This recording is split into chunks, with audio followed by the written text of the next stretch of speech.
So I have nothing to disclose. Periprosthetic fractures after total knee arthroplasty is a very challenging cases because we have a very poor bone quality like this case with extensive comminution or even unstable prosthesis. We have a several challenges. The main challenges are the age, the patient factors like age, comorbidities, and medications, the bone stock as regards the existence of comminution or osteoporosis, or the prosthesis factors as regards the design of the implant, the stability of the implant, and the coexistence of infection.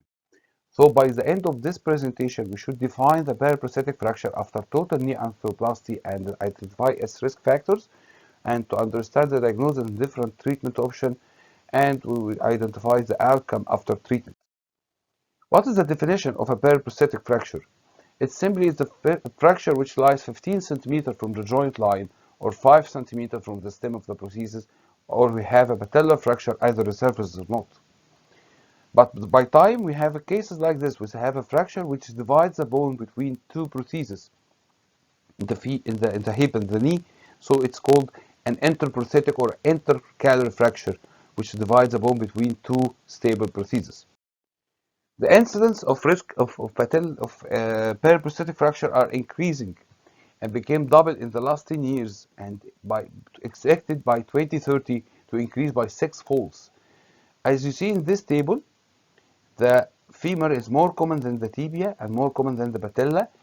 The revision cases is double the incidence of primary cases. The risk factors in the patient are obviously old age, the females, and the cases with rheumatoid arthritis. You have three different risk factors: our patient risk factors, our implant risk factors, or technical related risk factors, or sometimes you have a combined risk factors from two or more of these factors already. As regard technical related risk factors, the revision procedure is always a risk factor for periprosthetic fracture. As regards the femur, the anterior femoral notching, as we all know, is a major risk factor for a periprosthetic femoral fracture.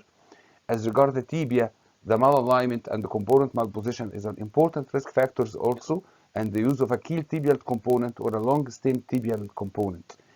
In the patella, the excessive lateral release or fat bag excision or a metal bagged patella, which is not commonly used nowadays.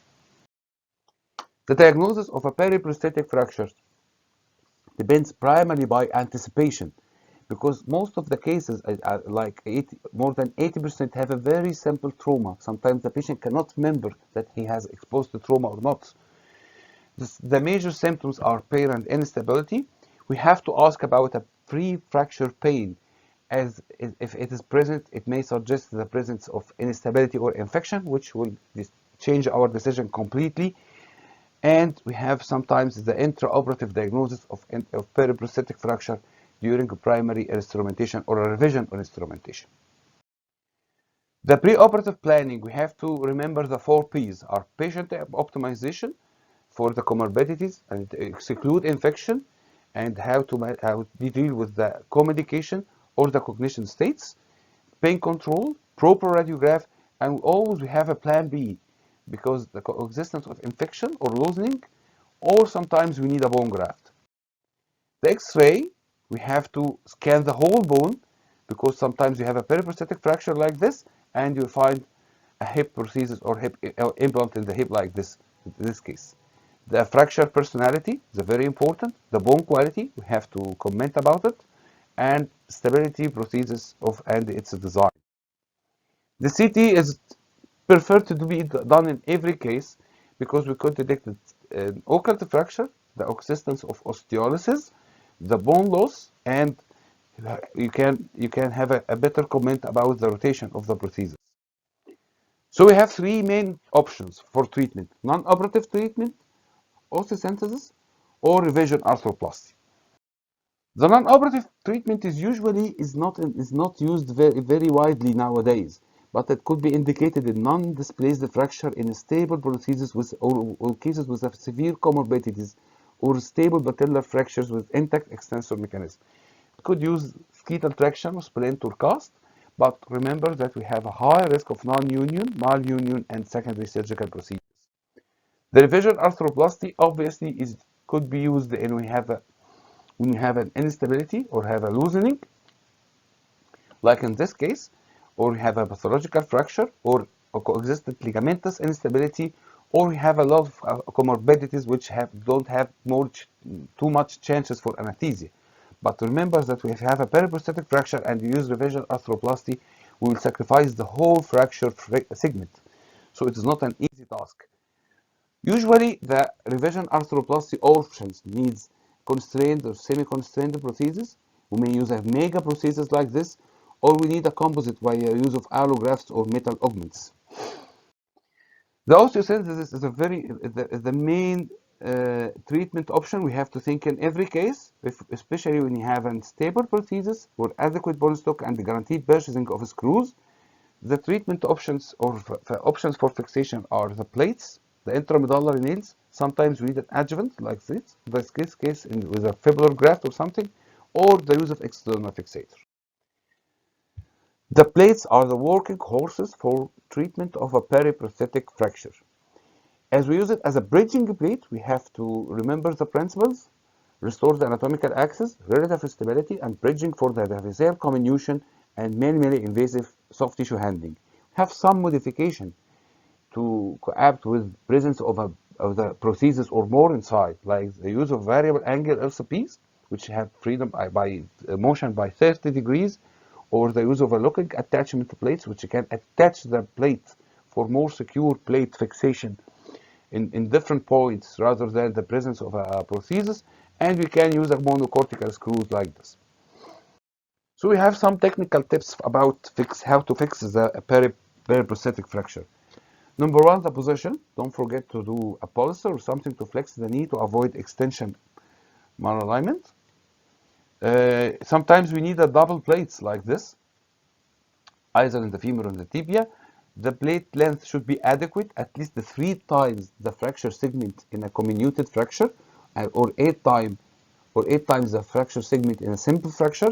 We have to use 10 to 12 screws in each side to add to have a good positioning and stable fixation. The screws could be bicortical. In every case, we have to have bicortical screws, but if you cannot use it because it has more rotationally stable, we can use monocortical. Take care of stress risers like this case, have a very simple periprosthetic fracture and well fixed by very nice plates, but we have a segment here. So it will not be surprised when it comes to you broken like this and you span the whole femur with a very long plate. In this case, we have a fracture, the periprosthetic fracture in the femur in a 95 years old woman. We have a fixation by long plates, adequate number of screws, adjuvant by fibular graft, and you have a very good, nice union, and the patient is back to his life independently. The intramedullary nails could be used also when you have a femoral fracture with an open box without stem. It's a very nice option as it's minimally invasive and the low churning implant we can allow very early range of motion, but we have some limitations like the design sometimes is not boxed already, or you have a mismatch between the radius of curvature of the bone, we have an anterior femoral bowing, or even the entry. This entry is about 10 to 12 millimeters according to the manufacturers, so you can't use the larger nails. Malreduction, especially in extension, is unfortunately is a common in use of such implants. The external fixator could be used like a temporary or a permanent, but if it's not likely to use it as a permanent treatment method, as a pen tract infection with the existence of an arthroplasty is a major concern. So usually we use it as a temporary procedure until improvement of soft tissue condition. So after that, we do a plate as a definitive. As regards the periprosthetic patellar fracture, the goal of these cases is to restore the extensor mechanism. So if it's intact, we know we use non-operative treatment. But if you use an open reduction internal fixation, we have a very high non-union rate, especially with tension band wire. Revision arthroplasty is indicated in a loose component, but you should have at least 10 millimeters of a bone stock in the patella. If you don't have, if I have an efficient bone stock, we can use a resection arthroplasty with an extensor mechanism reconstruction or allograft reconstruction for the whole extensor mechanism.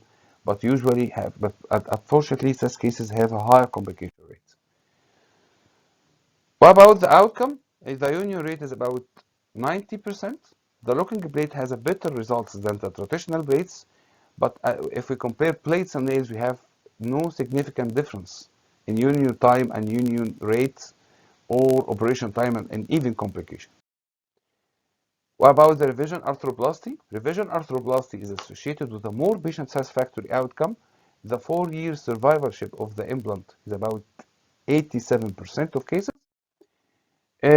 Last is this nice systematic review, which is presented has been published in Journal of Orthopedic Trauma. It have more than 700 cases. The non-operative treatment is associated with a high malunion, non-union, and secondary surgical procedure rate. Conventional plates associated also with a high incidence of malunion and secondary surgical procedures. While the rim nail, the main complication was malunion, and locked plate, the main complication, which is relatively was the non-union. So the take-off messages is the incidence of periprosthetic patellar fracture is increasing with high risk factors. This risk factor should be identified and avoided. Proper preoperative optimization is a crucial for all patients. Revision arthroplasty should be used in a loose component. The outcome of fixation by intramedullary nail and plate is comparable. The periprosthetic patellar fracture is associated with a poor outcome. Thank you very much.